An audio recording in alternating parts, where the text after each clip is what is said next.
বৰ্তমান মই উপস্থিত আছোঁ নগাঁও দক্ষিণপাট যিহেতুলৈকে ৰঙালী বিহুৰ দিন ধাৰ্য কৰি আজি এয়া শ্ৰদ্ধাঞ্জলি অনুষ্ঠান। বৰ্তমান মোৰ সন্মুখত আছে আমাৰ দক্ষিণপাট হায়াৰ ছেকেণ্ডেৰী উচ্চতৰ মাধ্যমিক বিদ্যালয়ৰ ৰিটায়াৰমেণ্ট শিক্ষক টংকেশ্বৰ দাসদেৱ। ছাৰ নমস্কাৰ। নমস্কাৰ। কেনেকুৱা বিহু আজি?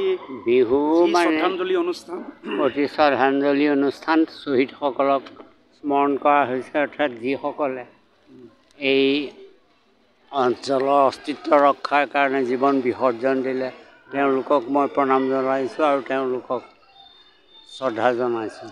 ছাৰ যিহেতুলৈকে আপুনি মই মানে থিয় হৈ আছোঁ আৰু আমি যিহেতুলৈকে উশাহ নিশাহ লৈ আছোঁ আৰু আমি কথা পাতি আছোঁ, এইটো ঈশ্বৰৰ অৱদান নহয় জানো? এইটো ঈশ্বৰৰ ভগৱানৰ অৱদান। আৰু যিহেতুলৈকে অতীত বৰ্তমান এই সকলোবিলাক ঈশ্বৰেই জানে, ঈশ্বৰে নাজানে জানো? জানে। অঁ, আৰু যিহেতুলৈকে এতিয়া আপোনাৰ ছাৰ এজ কিমান আছিলে আপোনাৰ? 83 86।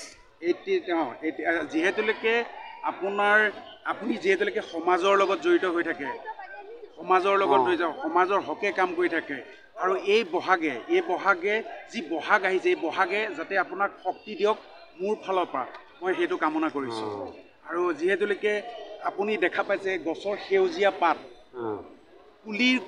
কুলিৰ যিটো মাত, আৰু যিহেতুলৈকে যি সুন্দৰ যেনেকৈ বহাগ অহাৰ লগে লগে সেউজীয়া পাতৰ যিটো সুন্দৰ ৰূপ এটা লয়, তেনেকৈ কুলি চৰাইৰ যিটো সুন্দৰ মাত, এই ঈশ্বৰ যি আমি